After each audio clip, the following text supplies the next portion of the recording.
When I tell people about Gloria, I always start the same way. She was the kind of woman who could make burnt toast feel like a five-star breakfast if she smiled at you the right way. You know, the type who makes a man feel lucky just to hold her hand at the grocery store. That's what it was like for me, at least in the beginning. 22 years of marriage had a way of rounding the sharp edges, making things feel comfortable. Too comfortable, maybe. We lived in Charleston, South Carolina, one of those postcard towns where neighbors still borrow sugar and leave casseroles when someone's sick. We were the picture-perfect middle-class couple, white two-story colonial, a golden retriever named Max, 2 cars in the driveway, and matching Adirondack chairs out back we never actually sat in. I worked in logistics for a shipping company downtown. Gloria did part-time admin work for a local real estate office. Steady, boring jobs. Steady, boring marriage. At least, that's what I thought. I can see it clearly now, looking back. The way Gloria started staying later at work, the way she stopped sitting next to me on the couch during football, how she quit laughing at my dumb jokes. All little puzzle pieces I had stuffed under the rug because it was easier not to see the full picture. Funny how men like me, the steady ones, the dependable ones, are usually the last to notice when the ship starts sinking. One Saturday morning, I was trimming the hedge when old Mr. Barton from 2 houses down wandered over, clutching his coffee cup like it was keeping him alive. He leaned against the fence, gave me one of those squinted smiles. "Harold," he said, "you and Gloria still planning on hosting the block barbecue next month?" "Sure are," I said, wiping my forehead. "Wouldn't miss it." He chuckled. "Good, good. Shame what happened to the Millers." Heard Sharon found text messages on Dave's old iPad. Divorce is messy, especially when it's public. I nodded, not really paying attention.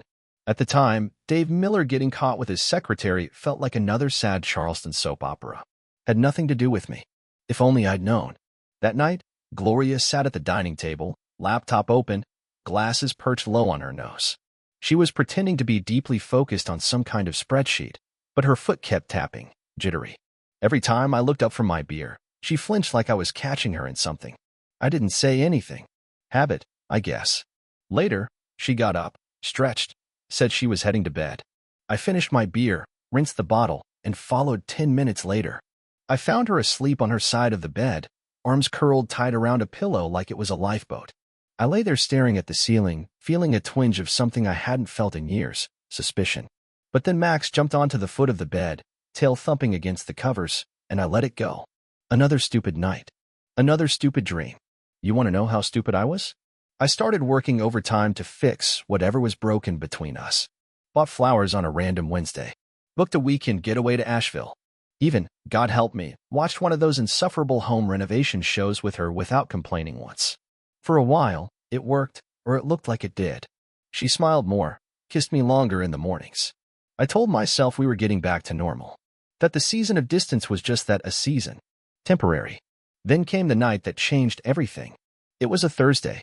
I got home from work late. Gloria was already in her pajamas, curled up in her recliner, flipping through some lifestyle magazine. She looked up, surprised to see me. "Hey, you're home late," she said, voice light, casual. She even smiled. "Traffic," I mumbled. Made myself a sandwich, plopped on the couch. We watched TV, barely talking, the way couples do when they've said everything there is to say. At one point, Gloria's phone buzzed on the coffee table. She glanced at it, face blank. Didn't pick it up. It lit up again. And again. I made a joke about her being popular. She just laughed, this short, fake little sound, and turned the phone face down. Should have been a red flag the size of Texas. But there I was, Mr. Gullible, just happy she wasn't starting another argument about who left the dishwasher half unloaded. Later that night, after she fell asleep, I sat alone in the living room with a beer and the muted hum of late-night TV. The house felt too big, too quiet. Like it was holding its breath, waiting for a punchline I hadn't caught yet.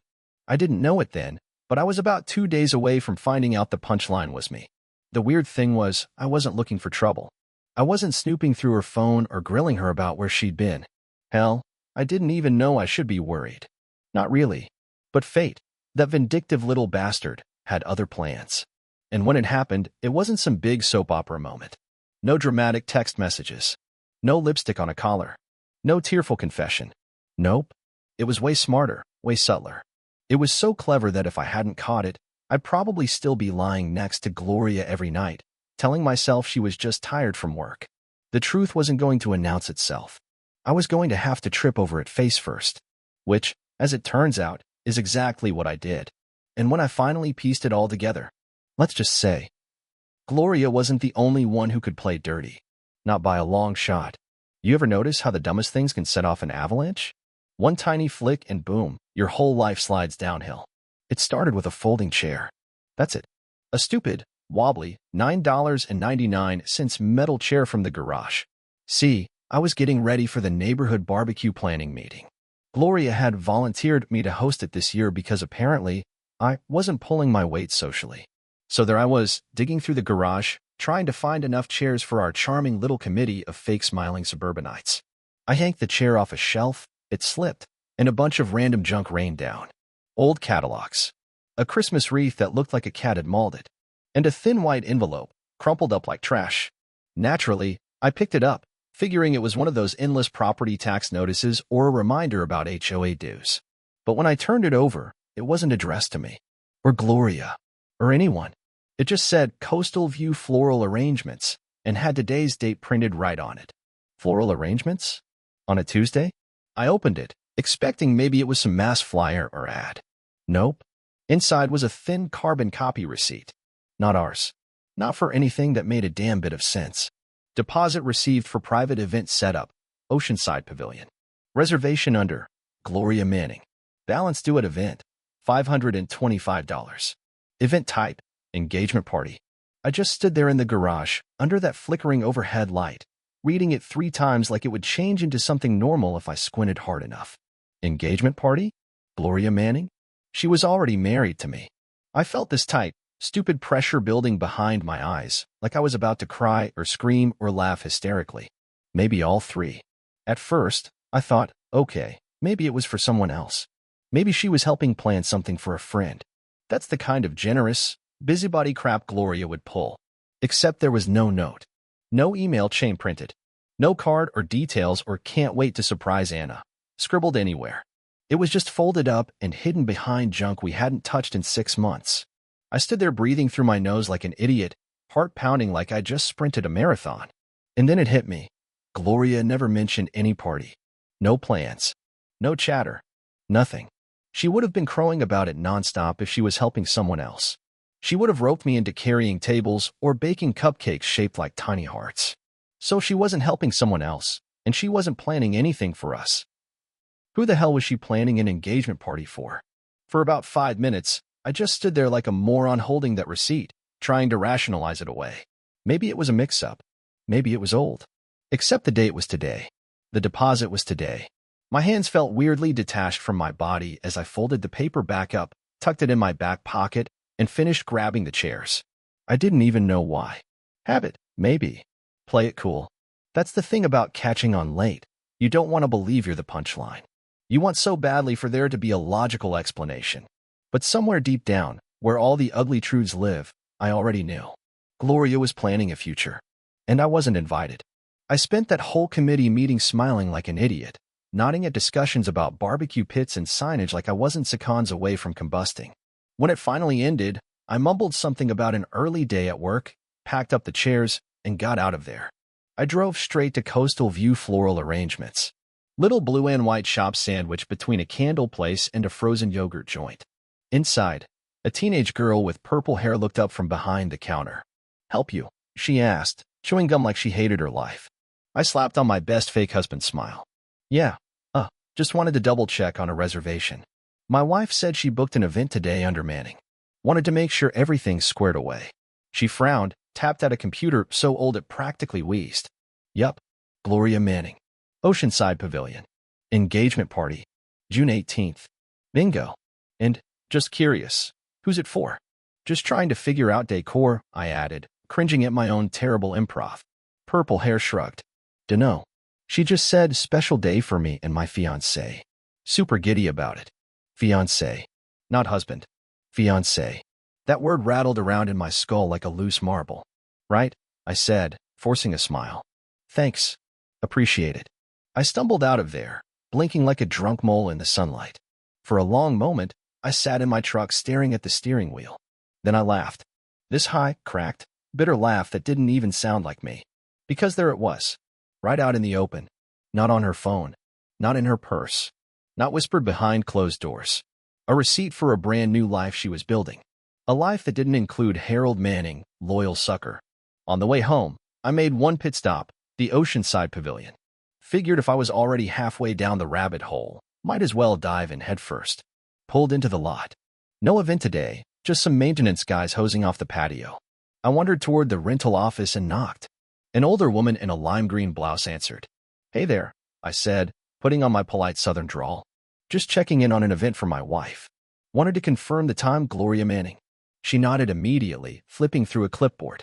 "Oh yes. She's got the sunset slot. Very romantic, private ceremony at 6:30. Reception follows. Caterers coming in around 4, florals at 3. Private ceremony?" I repeated. "Yes, small ceremony first, vows, then the party. Just family and close friends," she said. My mouth was so dry it hurt to talk. "Right. Perfect. She's so excited." The woman smiled warmly, completely unaware she was hammering nails into my coffin. "She seemed over the moon," she said. "First marriages are so special. First marriages." Gloria wasn't planning some vow renewal. She was planning a wedding. To someone else. While still married to me. I don't remember driving home. I don't even remember unlocking the front door. I floated through the living room like a ghost, Max thumping his tail hopefully as I passed. I went straight to the office, grabbed a pen, and scribbled 3 words on a post-it note. Play dumb. Gather proof. If Gloria wanted to play games, fine. I could play too. And I was about to get a whole lot better at it. Because if there's one thing you learn after 22 years of marriage, it's how to read someone when they think they're getting away with murder. She thought she was clever. She thought she was sneaking around under my nose. And boy, she had no idea how much fun I was about to have watching her dig her own grave. By Friday, I had it all mapped out. You don't survive 22 years of marriage without learning patience. Patience when they just want to look in a store and somehow 3 hours later you're carrying a bag full of decorative pillows you'll never be allowed to sit on. Patience when they forget how to operate a dishwasher but can navigate Amazon like a Navy SEAL. So yeah, I could wait a few days. Because if I was going to confront Gloria, I wasn't doing it in some whiny, red-faced meltdown. No, I was going to build something. Something she wouldn't see coming until it smacked her square between the eyes. First step was simple, act like nothing was wrong. All weekend, I was Mr. Husband of the Year. Fixed the leaky faucet. Grilled steaks. Even agreed to binge-watch whatever baking competition show Gloria was obsessed with now. I watched her carefully, taking mental notes the whole time. She was jittery, extra chatty, piling compliments on me like she was frosting a cake she was about to smash. It was almost insulting how bad she was at hiding it. When she wasn't around, I made a few quiet phone calls. Nothing shady, just a couple vendors she'd been working with for her secret engagement party. Turns out when you pretend you're an excited groom double-checking logistics, people are more than happy to overshare. Within 2 days, I had a full guest list, and a catering menu, and a rough head count. 58 people. 58 people who were going to show up expecting a wedding between Gloria Manning and some guy who definitely wasn't Harold Manning. 58 people who were about to get a front row seat to the greatest plot twist in Charleston barbecue committee history. By Tuesday night, I had everything ready. I sat across from Gloria at the dinner table, twirling my fork in some overcooked spaghetti, pretending I wasn't sitting on enough emotional TNT to level the whole house. "So," I said casually, "what's going on this weekend? You mentioned you had something?" She froze for half a second, just half a second, then smiled like she'd rehearsed it. "Oh, nothing big," she chirped. "Just helping Carol with her daughter's graduation party. She's a wreck." I nodded, chewing slowly. "Need any help?" I asked, wide-eyed like a golden retriever desperate for a job. No, she said quickly. "Just some minor stuff. Girly things. Girly things." "Sure, Gloria. Girly things like exchanging vows with your new fiancé while your actual husband is home wondering why the DVR is full of crime shows you'll never watch." I stabbed a meatball with unnecessary force. "Well, tell Carol I said congrats." "I will," she said, smiling just a little too hard. "Thanks, honey." Then she scooped up her plate and practically skipped into the kitchen, humming off-key. Friday night, I made my move. I waited until she was asleep, drooling slightly on her pillow the way she always did when she was too tired to pretend to be elegant. Then I slipped into the home office and printed out a few very important things. a copy of our marriage certificate, a copy of the receipt from the flower shop, an email chain I had sweet-talked the pavilion coordinator into forwarding me, and, just for flair, a list of her special day guests. I put them all neatly into a manila folder labeled Surprise Party Plans. Then I slid it into the center of the dining room table, right next to the little white lie she told herself every morning over coffee. Saturday morning dawned bright and stupidly cheerful. Gloria buzzed around getting ready, hair curled, nails done, makeup so thick you could probably peel it off and hang it like wallpaper. Big day? I asked, sipping my coffee. She flashed me a bright, rehearsed smile. Oh, just Carol's thing. I nodded. By the way, left something for you on the table. Could you take a look before you leave? She froze again, just for a second. Then she recovered and breezed over to the dining room, heels clicking like gunshots. I watched her open the folder. I watched her face. It was worth every miserable moment of this nightmare just to see that expression. At first, confusion. Then dawning horror. Then, and this was the cherry on top, an attempt to fake nonchalance. Oh, Harold, I can explain, she started, voice high and thin. I took a long, slow sip of coffee. You're going to want to explain fast, I said. Because unless I'm reading this wrong, you're hosting your own engagement party today. Little awkward, seeing as you're already married. Gloria's mouth opened and closed a few times, like she was trying to find the emergency exit on a plane that was already nosediving into a mountain. It's complicated, she croaked. I set my cup down carefully. Is it, though? I said. Seems pretty straightforward. You found somebody else? Booked a party behind my back. Planned a new life. Forgot one small thing. The part where you divorced me first. Her hands fluttered like broken birds. I didn't mean for it to happen like this, she whispered.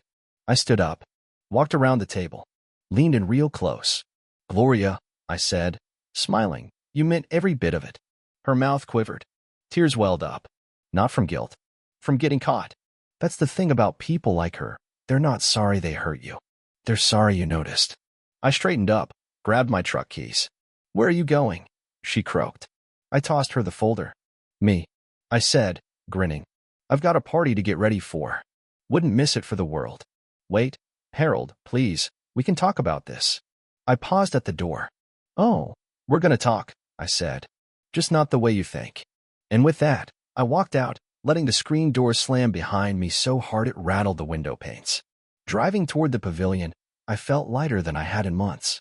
Gloria thought today was going to be the start of her new fairy tale. Instead, it was going to be a bonfire. And she had handed me the matches. By the time I pulled into the Oceanside Pavilion lot, it was already buzzing.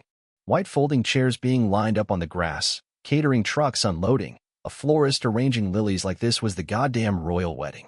I parked way in the back, out of sight. Took a minute to breathe. One of those long, deep breaths you take before doing something you know will change your life forever. Because today wasn't just about catching Gloria. It was about making sure everybody, and I mean everybody, knew exactly who she was underneath all that southern charm and lip gloss. I walked into the pavilion like I owned the place. The woman at the welcome table barely looked up. Are you here for the Manning event? Sure am, I said, flashing my best clueless smile. Family. She handed me a little printed program, all swirly fonts and pastel colors, that said, The Beginning of Forever, Gloria Manning and Daniel Cross. Daniel Cross. The man my wife was about to marry. Nice to finally meet you, buddy. I tucked the program into my back pocket. Made my way around back where the crew was setting up the ceremony arch, beautiful spot, ocean behind, blue sky above, expensive flowers everywhere. Would have been a hell of a day if it wasn't built on a foundation of lies. 10 minutes later, the guests started arriving. They trickled in, all smiles and pastel dresses and khaki slacks, clutching wrapped gifts and squinting in the sun. I stayed off to the side, leaning against a post, watching it all unfold. That's when I spotted Gloria. She came gliding across the lawn like a beauty queen, fake tan glowing, hair perfectly curled, dress so white it was practically mocking me. On her arm was a man I assumed was Daniel Cross, tall, good-looking in that generic way, like he got his wardrobe and personality out of the same Banana Republic catalog. They looked happy. They looked smug. They had no idea what was about to hit them. At 2:50 p.m., 10 minutes before the ceremony, I made my move. Walked calmly up the steps to the little wooden stage where the officiant was fussing with his notes. Excuse me, I said politely. Sorry to bother you. Little mix-up we need to clear up before you start. He blinked at me. Are you with the bride or groom? I smiled. Technically, both. Before he could ask more questions, I pulled a fat manila envelope from under my jacket and handed it to him. Quick favor, I said. Could you read this aloud before you start the ceremony? It'll clear everything up. He frowned. Sir, I really don't think. I leaned in, voice low and friendly. Trust me, it'll save everybody here a lot of time. I gave him a pat on the shoulder, then stepped back down before he could argue. 3 p.m. Everyone was seated. The music started up, some string quartet nonsense.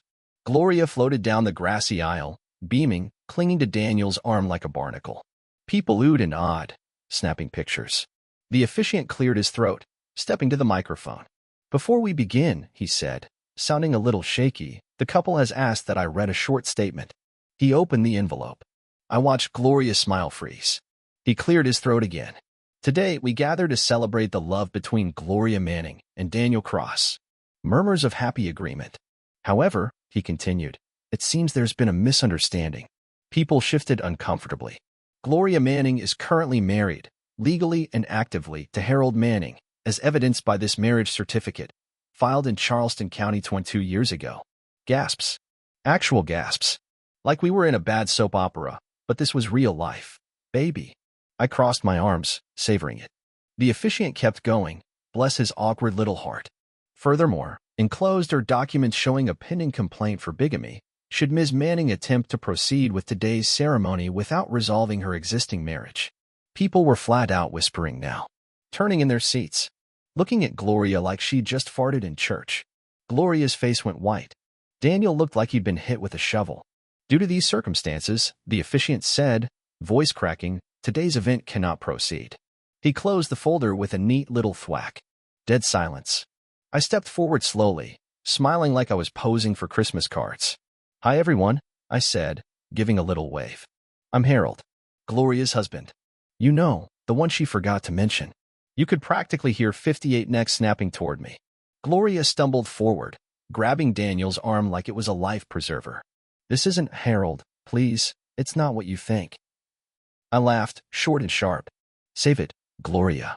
You already gave me your RSVP. It just wasn't addressed properly. Daniel finally found his voice. Is this some kind of joke? I turned to him, all smiles. Not unless you think felony bigamy charges are hilarious. In which case, congrats, you two are a match made in heaven. The guests started standing up, gathering their things, muttering. I made sure to walk slowly past Gloria and Daniel, taking my time, letting them drink in every ounce of humiliation they'd earned. By the way, I added over my shoulder, loud enough for the whole crowd, the catering's already paid for. Might as well stay and enjoy the shrimp cocktail. It's the only good decision Gloria made this month. People actually laughed. Laughed. At Gloria. At Daniel. At everything they had tried to build. I walked across the lawn, the late afternoon sun warm on my face, feeling freer than I had in years. No begging. No pleading. No screaming matches. Just facts. Public and brutal and permanent. Because Gloria hadn't just betrayed me. She had underestimated me. And that was her real mistake. As I pulled out of the lot, I caught one last glimpse in my rearview mirror. Gloria standing there, surrounded by guests who wouldn't meet her eyes. Daniel storming off toward the parking lot, face like thunder. And a beautiful, sprawling, white linen disaster left behind. Not my problem anymore. Not my circus. Not my monkeys. Just the beginning of the end she had so carefully planned, without me. I didn't hear from Gloria for 3 days after the wedding. 3 whole days. Not a peep. Not a text. Not a voicemail. Nothing. Which was impressive, considering how she used to blow up my phone if I forgot to pick up paper towels. I figured she was probably in crisis mode, running damage control with her friends, begging Daniel not to bolt, spinning lies faster than a politician on election day. Good for her. Let her marinate in it a while. Meanwhile, I enjoyed the silence. Watched baseball. Took Max on long walks. Ate whatever the hell I felt like without someone making comments about cholesterol or portion control. For the first time in years, my house felt like mine again. But, of course, it couldn't last. On Thursday night, just as I was flipping through TV channels trying to find something that didn't involve dating shows or house flipping, I heard a knock at the door. I didn't rush. Let her stand there. Let her sweat. When I finally opened it, There she was, Gloria Manning, in all her faded glory, hair messy, mascara smudged, holding a sad little reusable grocery bag like it contained the secrets of the universe. She looked about as defeated as a person can without physically lying down on the welcome mat. "Can I come in?" she asked, voice tiny. I leaned against the doorframe, arms crossed. "Depends," I said. "You here to confess or just sell me more lies?" She flinched like I'd slapped her. Classic Gloria. Big on giving out pain, small on taking it. "Please, Harold," she said, voice cracking. "I need to explain." I stepped aside without saying a word. Not because she deserved it. Because I wanted to watch her squirm. We sat in the living room, 2 feet apart, but it might as well have been 2 continents. Max hopped up next to me, giving her a side eye like he already made up his mind whose team he was on. "Smart dog." Gloria wrung her hands, twisting a tissue into shreds. "I don't even know where to start," she whispered. I shrugged. "Might want to start somewhere between betraying my husband and attempting a felony." She flinched again. "Good. Harold, it wasn't supposed to happen like this," she said, voice thick with tears. "Daniel, it just happened. Right?" I said. "Sure. You just tripped and fell into planning an engagement party." She sniffled loudly. "You don't understand," she said. "I was lonely. You were always working, always distracted." I smiled thinly. There it was. The oldest script in the book. Blame the husband. Classic. "Let me guess," I said. "If I just complimented you more, washed more dishes, maybe learned how to tap dance, none of this would have happened." Her lips quivered. "I just wanted to feel alive again," she said. I snorted. "Alive? Gloria, you weren't looking for life. You were looking for attention." She stared at me like I'd hit a bullseye she didn't want to admit existed. "You wanted someone to tell you you were pretty and special," I said. "Someone new. Someone stupid enough not to notice how fake you were underneath." Her mouth opened, then snapped shut. No rebuttal. No counterattack. Just the truth, sitting between us like a loaded gun. We sat in silence for a long minute. Finally, she whispered, "Daniel's gone." I blinked. "Oh." She nodded miserably. "He freaked out after the ceremony. Said he didn't know I was married. Said he couldn't trust me." She trailed off, eyes glistening. I stared at her, utterly dead inside. "Wow," I said. "Imagine that. A guy doesn't want to marry a woman who lies for a living. What are the odds?" She bit her lips so hard I thought it might bleed. She whispered, "I just want to come home. I want to fix this." I leaned back in my chair, studying her. "Fix this," I repeated. She nodded desperately. "Please. We can go to counseling. We can start over. I made a mistake." I cut her off with a sharp laugh. "A mistake is leaving the oven on, Gloria. A mistake is forgetting an anniversary. You didn't make a mistake. You made a choice." Her face crumpled like tissue paper. "I still love you," she choked out. I stood up slowly. Max thumped his tail against the cushion, sensing the shift in the room. "You don't love me," I said. "You love the idea of me. The steady paycheck. The dependable house. The guy who would hold the camera and smile while you build a second life behind his back." She gasped, horrified. But I wasn't finished. "You don't get to fall back on me because Plana crashed and burned," I said. "I'm not a safety net. I'm not a backup plan." She scrambled to her feet. "Please, Harold," she said, grabbing for my hand. I stepped back like she was contagious. "You're not coming home," I said. "You're not staying here. You're not getting a second chance." Her face collapsed into ugly sobs. I didn't move, didn't flinch, didn't offer a hug or a shoulder or a damn thing. After a while, when it became clear I wasn't going to budge, Gloria gathered her sad little grocery bag and stumbled toward the door. She paused, hand on the knob, looking back at me. "I don't have anywhere to go," she whispered. I smiled coldly. "Not my circus," I said. "Not my monkeys." And then I closed the door behind her. Softly, deliberately, like sealing a tomb. I stood there for a moment afterward, hands still resting on the doorknob. The house was dead quiet. No fake apologies. No empty promises. No Gloria. Just me, Max, and a future that, for the first time in a long time, belonged to me. I scratched Max behind the ears. "You hungry, buddy?" I asked. He thumped his tail. "Good dog." We ordered a pizza. Double pepperoni. Extra cheese. No guilt. No judgment. No drama. Just Harold Manning, age 50, newly single, newly free, and finally alive. You know the funny thing about starting over at 50? Everybody acts like you've survived some great tragedy. Like you're a war hero or a tornado victim or a contestant who got voted off a reality show too early. They tilt their heads and give you this soft, sad smile, like you're a wounded puppy. Oh, Harold, you're so brave. Oh, Harold, you'll find love again. Oh, Harold, it's never too late for a fresh start. Spare me. It wasn't bravery. It wasn't a tragedy. It was basic math. Bad investment? Cut your losses. Faulty product? Return to sender. That's all Gloria ever was in the end. A bad bet I've finally stopped doubling down on. 2 weeks after Gloria's failed nuptials, her lawyers sent me a pitiful letter. All polite, legalese nonsense about amicable dissolution and fair division of assets. Translation: Gloria was scared.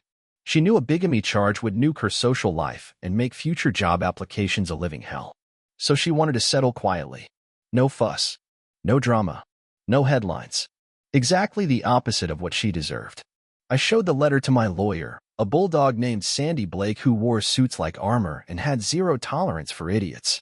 She read it over, snorted, and tossed it onto her desk. She's desperate, Sandy said. We can bleed her dry if you want. I smiled. I don't need her money, I said.